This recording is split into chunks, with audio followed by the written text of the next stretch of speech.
Hello and welcome back to Abhyudaya classes UP. जैसा कि अपने पिछले वीडियो में हमने भारत में राष्ट्रवाद का उदय एवं विकास इस पर पाठ्य योजना हमें कैसे बनाना है इसको डिस्कस किया था और कहा था कि नेक्स्ट वीडियो में हम देखेंगे स्वाधीनता आंदोलन प्रकरण का लेसन प्लान हमें कैसे लिखना है, इस पर चर्चा करेंगे। तो चलिए देखते हैं आज का हमारा पाठ्य योजना संख्या 27वें नंबर का।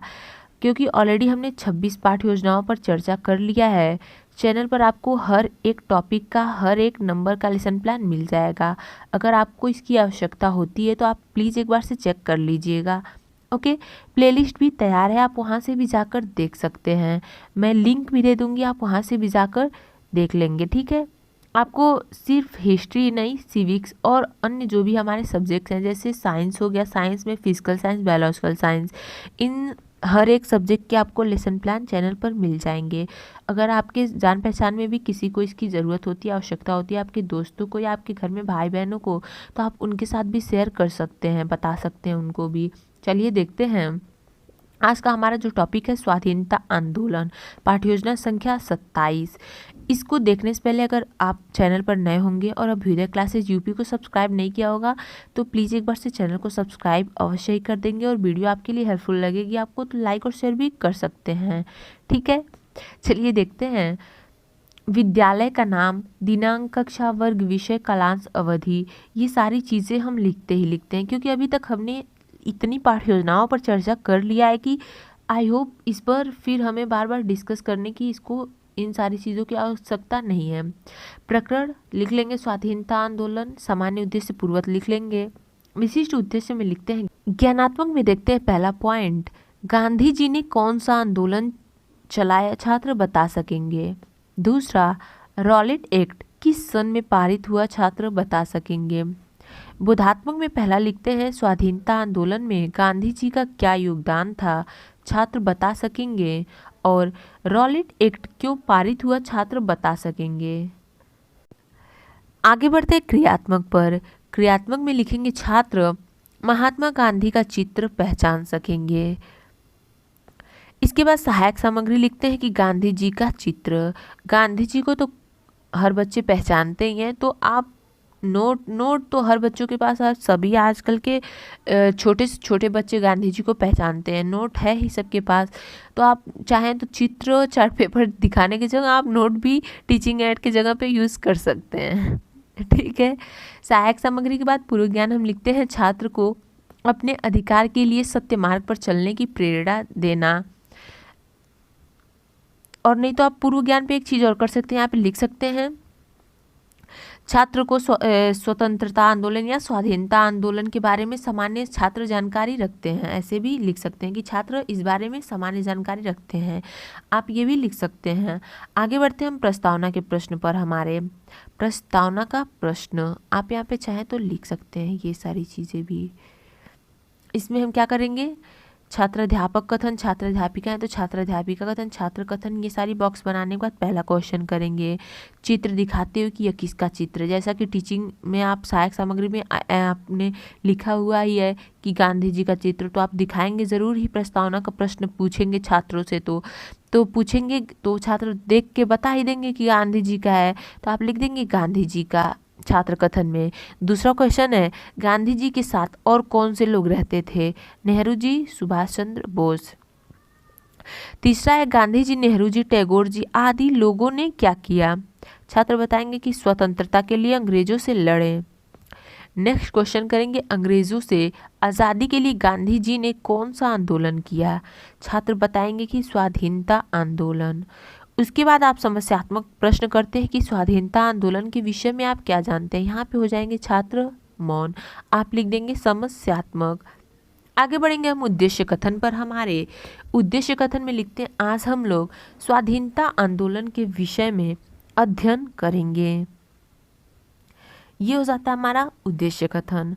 फिर प्रस्तुतिकरण पर हम बढ़ते हैं। प्रस्तुतिकरण लिखते हैं अपना, इसमें शिक्षण बिंदु, छात्र अध्यापक कथन, छात्र अध्यापिका है तो छात्र अध्यापिका कथन, छात्र कथन, श्यामपट्ट कार्य, ये सारी चीज़ें करने के बाद हम क्या करते हैं, पहला अपना शिक्षण बिंदु लिखते हैं जो है स्वाधीनता आंदोलन। पहला शिक्षण बिंदु लिखेंगे, उसके बाद हम क्वेश्चन भी पहला करेंगे, स्वाधीनता आंदोलन का प्रारंभ कैसे हुआ, छात्र मौन हो जाएंगे। फिर स्पष्टीकरण देंगे कि स्वाधीनता आंदोलन अंग्रेजों के विरोध करने के लिए प्रारंभ किया गया एक सत्याग्रह आंदोलन था, क्योंकि दक्षिण अफ्रीका में भी अंग्रेज गैर अंग्रेजों से भेदभाव करते थे। एक बार अंग्रेजों ने गांधी को रेलगाड़ी के डिब्बे से इसलिए उतार दिया था क्योंकि वे अश्वेत थे। दक्षिण अफ्रीका में भारतीयों के साथ हो रहे इस दुर्व्यवहार को देखकर महात्मा गांधी ने स्वाधीनता आंदोलन प्रारंभ किया। ओके, इसके बाद यहाँ पे मौन लिखते हैं आप छात्र छात्रा कथन में। इसके ठीक सामने एक चीज़ ज़रूर करेंगे, यहाँ पे लिख लेंगे छात्र छात्रा ध्यान से सुनते हैं, ध्यानपूर्वक। आगे बढ़ते हैं। श्यामपट्ट कार्य में हम जो भी चीज़ें बच्चों को पढ़ाते वक्त श्यामपट्ट ब्लैक बोर्ड पे लिखवाते हैं, वही सारी चीज़ें हम यहाँ पे श्यामपट्ट कार्य में करते हैं। ओके, आगे बढ़ते हैं हम अपने दूसरे शिक्षण बिंदु पर, जो है गांधी का नेतृत्व। ये हमारा दूसरा शिक्षण बिंदु है। इसमें क्वेश्चन करेंगे कि गांधी जी का आंदोलन कैसा था, छात्र हो जाएंगे मौन। फिर हम स्पष्टीकरण देंगे कि सन 1915 ईस्वी में गांधी जी भारत लौट आए।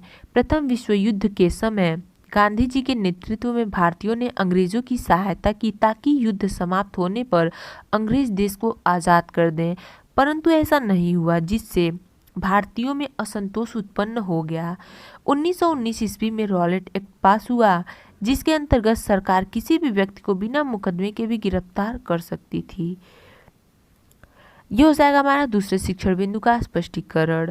श्यामपट्ट कार्य में आप वही फिर जो भी चाहें लिख सकते हैं, मतलब जो भी चाहे नहीं लिख सकते हैं, जो भी आप पढ़ाते वक्त टीचिंग करने के दौरान आप जो ब्लैक बोर्ड पे चीज़ें लिखते हैं वही आप सारी चीज़ें लिखते हैं। बहुत से कॉलेज में तो ऐसा भी करवाया जाता है कि ये जितना हम यहाँ पे स्पष्टीकरण में लिखते हैं उतना यहाँ पे हम श्यामपट्ट कार्य में भी बैठ के लिखते हैं।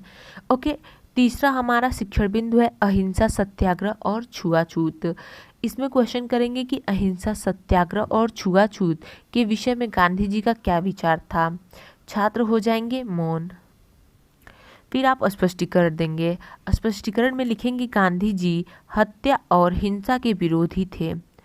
उनका मानना था कि यदि हमारी बात सत्य है तो बिना हिंसा उसे प्राप्त करना चाहिए, अतः हमें सत्य के लिए सिर्फ आग्रह करनी चाहिए, अर्थात सत्याग्रह, अहिंसा और सत्य के मार्ग पर चलते हुए गांधी जी ने देश भर में छुआछूत मिटाने का अभियान शुरू किया ताकि लोग एक नया राष्ट्र बनाने के आंदोलन में शामिल हो सकें। ये हो गया हमारा तीसरा शिक्षण बिंदु भी यहाँ पे कंप्लीट। अब मूल्यांकन के प्रश्न पर आगे बढ़ने से पहले अगर अभी तक आपने चैनल को सब्सक्राइब नहीं किया होगा अभ्युदय क्लासेज यूपी को, तो आपसे रिक्वेस्ट है कि प्लीज़ एक बार चैनल को सब्सक्राइब और प्लीज़ शेयर भी अपने दोस्तों के साथ, अपने जान पहचान के जितने भी भाई बहन आपके बीएड डीएलएड या बीटीसी जो भी है कर रहे हैं, उनको लेसन प्लान की ज़रूरत है, तो प्लीज़ एक बार से उनको आप बता दीजिएगा चैनल के बारे में और उनसे शेयर कर दीजिएगा। चलिए देखते हैं हमारा मूल्यांकन का प्रश्न। मूल्यांकन के प्रश्न पर फिर आगे बढ़ने से पहले आपको बता दें जो नेक्स्ट हमारा टॉपिक होगा वह होगा अंग्रेज भारत छोड़ने को विवश। ये हमारा 28वें नंबर का लेसन प्लान है जिसको हम नेक्स्ट वीडियो में अपने डिस्कस करेंगे। चलिए देखते हैं मूल्यांकन का प्रश्न हमारा पहला है, अश्वेत होने के कारण किसको रेलगाड़ी के डिब्बे से नीचे उतार दिया गया। दूसरा, 1919 में कौन सा एक्ट पारित हुआ। तीसरा, दक्षिण अफ्रीका में भारतीयों के साथ हो रहे दुर्व्यवहार के कारण गांधी जी ने कौन सा आंदोलन आरंभ किया।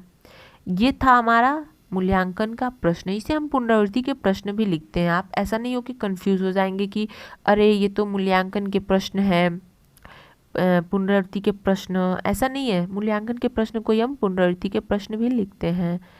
हर कॉलेज का अपना अलग अलग फॉर्मेट होता है, थोड़े बहुत बस चेंजेस होते हैं, ज़्यादा कुछ नहीं, तो आप कर सकते हैं बेझिझक। और भी चाहें तो और भी प्रश्न इसमें ऐड कर सकते हैं। तीन प्रश्न इसमें लिखा हुआ है, आप चाहें तो 4-5, इससे ज़्यादा नहीं करिएगा, आपको तैयार भी करना होता है और करना भी नहीं चाहिए, तो आप कर सकते हैं। गृह कार्य में लिखेंगे स्वाधीनता आंदोलन के विषय में लिख कर लाएंगे।